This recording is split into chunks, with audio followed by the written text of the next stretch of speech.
Michael, being here with you today on our wedding day feels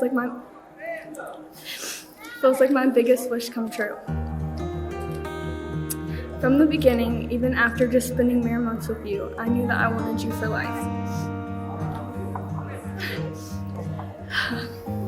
I remember saying to you at the beginning of our relationship that I believed if we really wanted this, we could make it work.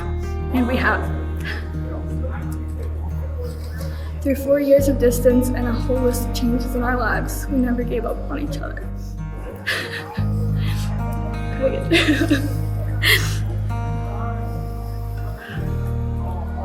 And instead grew closer together through it. I love you endlessly for all that you are. I love that even when I'm mad at you, you have this incredible ability to make me laugh.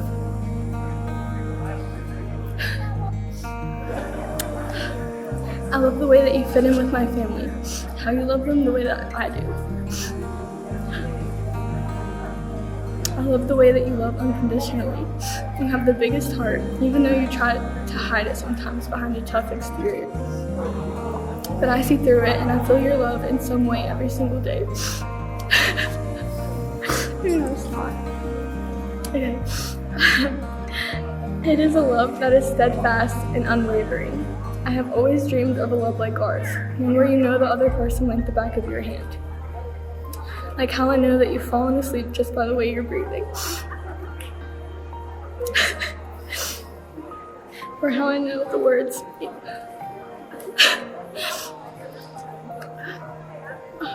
Or how I know what you're going to say before the words even leave your lips. The level of familiarity and intimacy that we share makes our connection so special, and we complete each other in ways that no one else can. I'm so excited to create a life with you that is uniquely ours. I'm excited even the routine and mundane things, like sharing the kiss each morning before you leave for work, or leaving the blankets or fixing the blankets each night because you kicked them to the bottom of the bed. I look forward to making a home with you one day and filling it with babies that are half of me and half of you, and that share our love for Taylor Swift. I will always strive to be the person you can lean on, trust, and confide in. No matter what life throws at us, I promise to love you through the good and bad. I promise to wake up each day with the intention of being the best partner that I can be for you.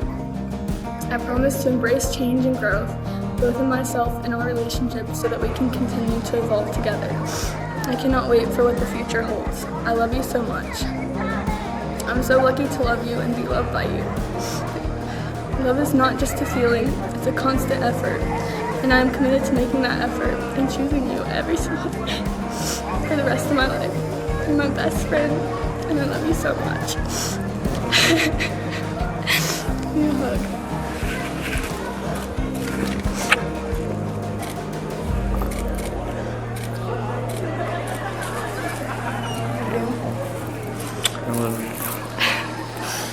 Oh, good job, guys.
Welcomed loved ones, we are gathered here today to join Michael and Lily in holy matrimony. Today, in the sight of a sovereign God and in the sight of friends and family, we're going to honor this holy institution of marriage with this beautiful ceremony, lots of laughter, celebration, and love. So the purpose of marriage actually resides within the purpose and the plan of God. Your marriage is going to honor God because it was created by God and it was created for the glory of God. Michael and Lily are going to mark their transition as a couple, not only by celebrating the love between themselves, but by also celebrating the love between all of us and the love of our God. And without all of that love, today would be far less joyous.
You're so perfect. I love you so much. So happy for you.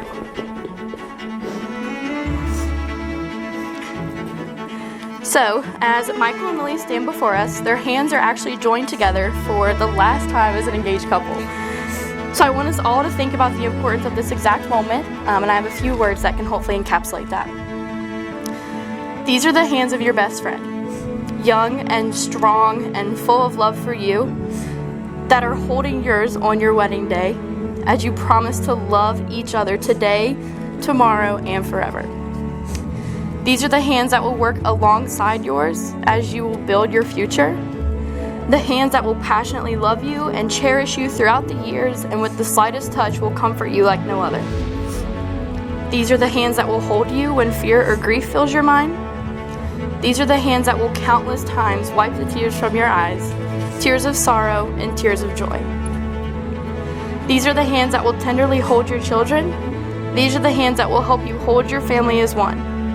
These are the hands that are going to give you the strength when you need it. Lastly, these are the hands that even when wrinkled and aged are still going to be reaching out for yours, giving you the same unspoken tenderness with just a touch.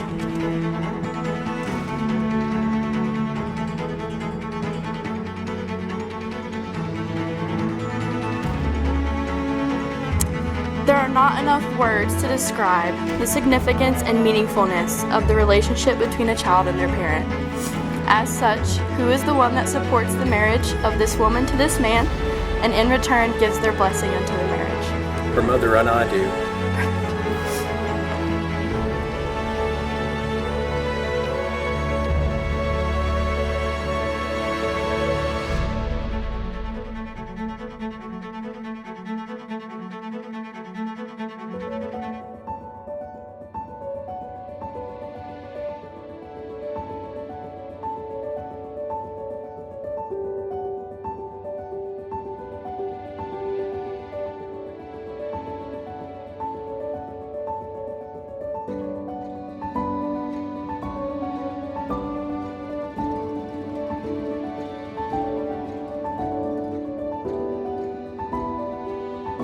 But he has been there anytime I need him. I could not say how grateful I am for what I'm trying to say is Michael is a great brother, role model, and mentor. And I couldn't have imagined how my life would have went if I didn't have him. He sure is one of a kind. Lily, you remind me of a guy I know. Mike helped us move in those first few days. And I think he was a little nervous for us girls to be in the big old Morgantown by ourselves. So he went to Walmart and he bought us all whistles and pocket knives to keep on us at all times for protection. And we did. I have them with me even to today. I keep them in my car, Mike. But that's just one example of many, how Mike is extremely passionate and tender and cares so deeply about others, and that's why they mesh so well together. I see so many similarities in their souls. And while we were in college, Mike and Lily were doing long distance, of course, but they were so dedicated to each other that they would call each other every night on the phone as they got ready for bed, or they would alternate visiting each other on the weekends, just so that they could spend a few days in each other's presence. This is a couple that shares intense loyalty and appreciation for one another. And I've got to brag on Lily a little bit. Not only have you been an unwavering partner to Mike, but you've been an unwavering friend to me and anybody that's lucky enough to cross your path.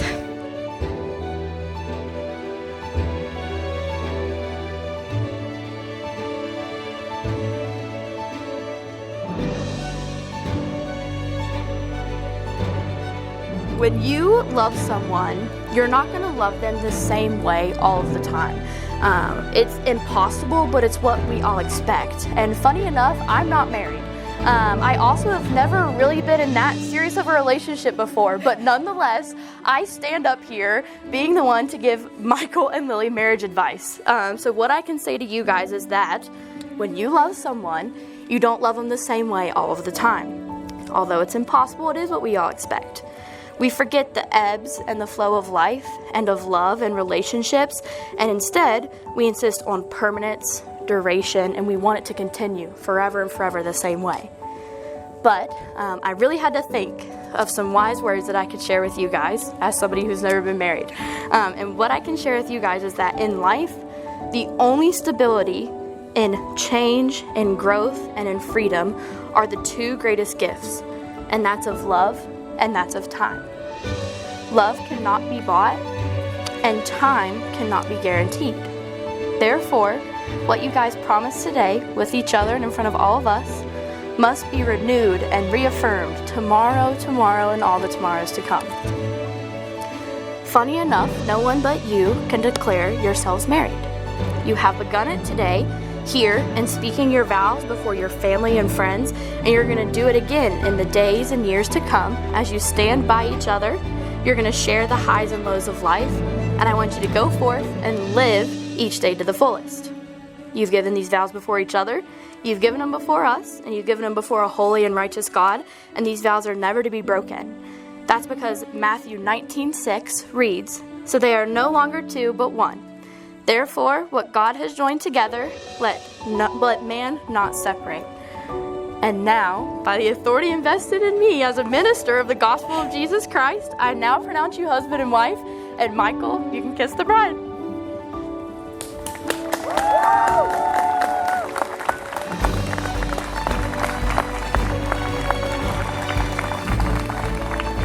And now I get the awesome job to be the first person to pronounce Mr. and Mrs. Michael Rader. Woo!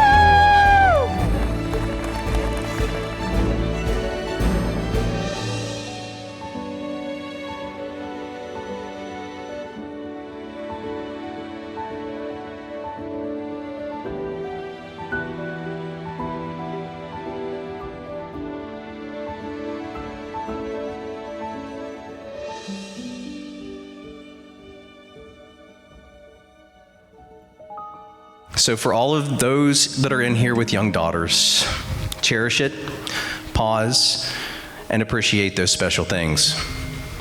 I'm going to spend just a few minutes reflecting. I can honestly say that I thank God for Lily, and I thank him again and again and again and again for only giving me one of her, because I would not have survived the second.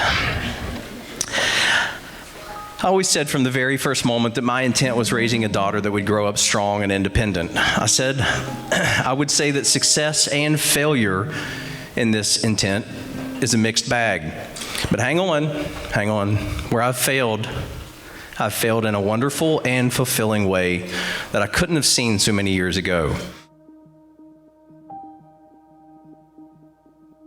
the senior year was when Mike and Lily started their relationship officially, but junior year they made a bet with each other to take each other to prom that year.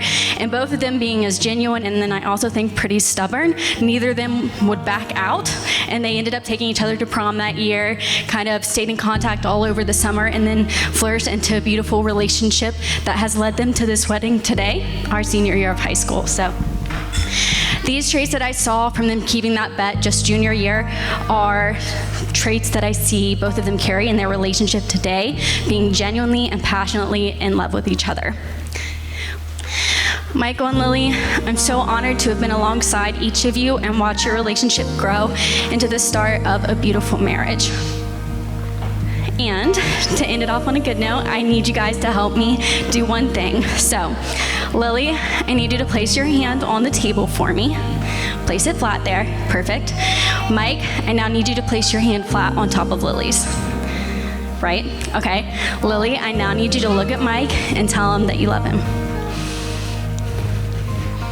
Mike, I'm sure you're catching the drift by now. I need you to look at Lily, tell her you love her. But specifically, Mike, I need you to really take this moment in, soak it in, cherish it for all it is, because ladies and gentlemen, you have now witnessed the last time that this married man will ever have the last word or the upper hand. Please raise your glasses and help me welcome Mr. and Mrs. Rader.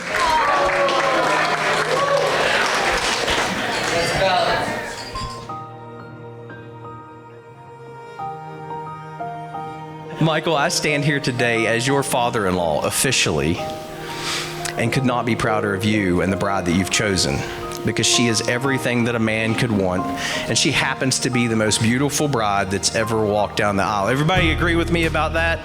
Yeah? But seriously, I'm blessed to have you join our family, Michael, and wish you both all the happiness that life has to offer. And I'm extending you a ticket that never expires to come to me for counsel in anything that you need, both of you. And as a parting note, life is what you make it. I pray that you both make it as special as it can be. Just don't forget to cherish it along the way. I love you both, and I'm so very happy that you've given me this opportunity to speak here tonight. I love you. All right, here's to the bride and groom, ladies and gentlemen.